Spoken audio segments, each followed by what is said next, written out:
नमस्कार मित्रांनो, MPSC to the point या आपल्या यूट्यूब चॅनलमध्ये तुमच्या सर्वांचं पुन्हा एकदा स्वागत आहे. मित्रांनो, आजचा हा व्हिडिओ आपण जी काही आत्ताच नुकतीच थोड्या वेळापूर्वी महाराष्ट्र लोकसेवा आयोगाने राज्यसेवा पूर्व परीक्षा 2024ची फायनल आन्सर की ही प्रसिद्ध केलेली आहे. तर त्या फायनल आन्सर कीनुसार राज्यसेवा पूर्व परीक्षा 2024चा अंतिम उत्तर तालिकेनुसार एक्सपेक्टेड कट ऑफ किती असणार आहे, अंदाजित कट ऑफ किती असू शकेल, याविषयी आपण हा व्हिडिओ आज बनवत आहोत. तर मित्रांनो, ही जी काही फायनल आन्सर की आयोगानं प्रसिद्ध केलेली आहे, फर्स्ट आन्सर की नंतर मुलांचे जे काही आक्षेप प्रश्नांविषयी मागवण्यात आलेले होते आन्सर की विषयी, तर त्यातील आक्षेपांचा विचार करून आयोगानं एकूण GS1 मधील 3 प्रश्नांची उत्तर ही बदलून दिलेली आहेत. मात्र या ठिकाणी दखल घेण्यासारखी गोष्ट अशी आहे ती म्हणजे की कुठलाही प्रश्न, एक सुद्धा प्रश्न या ठिकाणी रद्द करण्यात आलेला नाही आहेत. तर जे 3 प्रश्न या ठिकाणी आयोगानं बदलले ते 3 प्रश्न आपण बघूयात की ज्यांच्या उत्तरामध्ये आयोगानं बदल केलेला आहे. तर जागतिक तापमान वाढीच्या संदर्भात खालील विधानांचा विचार करा. हा जो काही तांदळाच्या लागवडीबरोबर अवायुजीवी मिथेनचे उत्सर्जन होते.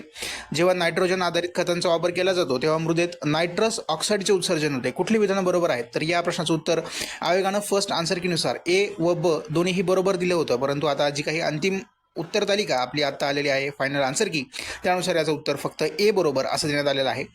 तर दुसरा प्रश्न हा महाराष्ट्राच्या बाबतीत 2011च्या जनगणनेबरोबर विषयीचा हा प्रश्न होता. बहुतेक मुलांनी या प्रश्नाविषयी आक्षेप होता. तर याचं सुद्धा उत्तर आयोगानं बदललेलं आहे आणि याचं उत्तर आयोगानं पर्याय क्रमांक 1 म्हणजे ABC बरोबर असं दिलेलं आहे. त्याचबरोबर चंद्रपूर जिल्ह्यातील खालीलपैकी कोणत्या ठिकाणी दगडी कोळसा सापडतो, हा जो प्रश्न होता या प्रश्नाचं उत्तर सुद्धा आयोगानं बदलून दिलेलं आहे आणि या प्रश्नाचं उत्तर सुद्धा पर्याय क्रमांक 1 म्हणजेच ABC बांदर, घोगूस, तेलवासा या ठिकाणी चंद्रपूर जिल्ह्यात दगडी कोळसा सापडतो असं उत्तर आयोगानं दिलेलं आहे. मित्रांनो, आयोगानं फक्त या 3च प्रश्नांची उत्तर बदलून दिलेली आहेत. परंतु विद्यार्थी मित्रांनी बहुतेक खूप साऱ्या प्रश्नांविषयी आक्षेप घेतले होते.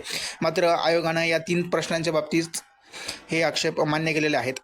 तर मग आता एक्सपेक्टेड कट ऑफ किती असू शकणार आहे हे आपण बघणार आहोत. परंतु मित्रांनो, ज्यासारखं 2 वर्षापूर्वी मॅटमध्ये मोठी केस गेली होती आणि राज्यसेवा मेन्सच्या अगोदरसुद्धा ज्या पद्धतीनं मुलं हायकोर्टमध्ये गेली होती त्या पद्धतीची कंडिशन सध्याला उद्भवू शकते. कारण की ही ऑब्जेक्टिव्ह पद्धतीनं होणारी शेवटची राज्यसेवा परीक्षा आहे. त्यामुळे अनेक विद्यार्थी ज्यांचं या उत्तर तालिकेनुसार समाधान झालेलं नाही ते मॅटमध्ये सुद्धा जाऊ शकतात. परंतु त्याविषयी आपण आता विचार करायचा नाही आहे.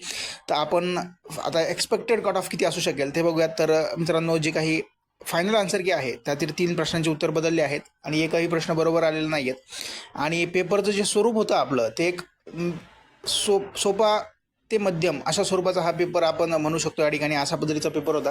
तर एक्सपेक्टेड कट ऑफ किती असू शकणार आहे? तर मित्रांनो, एक्सपेक्टेड कट ऑफ ओपन जनरलसाठी 110 ते 112 या गुणांच्या दरम्यान असू शकतो. 110 ते 112 या गुणांच्या दरम्यान एक्सपेक्टेड कट ऑफ आपला असू शकणार आहे. मित्रांनो, कट ऑफ एवढाच लागेल असं आम्ही काही म्हणू शकत नाही, असं कोणीच म्हणू शकत नाही. कट ऑफ याच्यापेक्षा कमीसुद्धा लागू शकतो किंवा याच्यापेक्षा जास्तसुद्धा लागू शकतो. पण आम्ही एक एक्सपेक्टेड कट ऑफ, अंदाजित कट ऑफ या ठिकाणी सांगण्याचा प्रयत्न आपल्याला केलेला आहे. मित्रांनो, सध्याला जागा वाढीची चर्चासुद्धा या ठिकाणी चालू झालेली आहे आणि जर जागा नक्कीच वाढल्या आणि बदललेली जाहिरात येत्या 1-2 दिवसांमध्ये आली आणि त्यानंतर जर कट ऑफ लागला तर मित्रांनो नक्कीच या कट ऑफमध्ये आपल्याला थोडीशी घटसुद्धा बघायला मिळू शकते. तात्पुरता आपण कट ऑफ या ठिकाणी एक्सपेक्टेड कट ऑफ 110 ते 112 असा सांगू शकतो. धन्यवाद.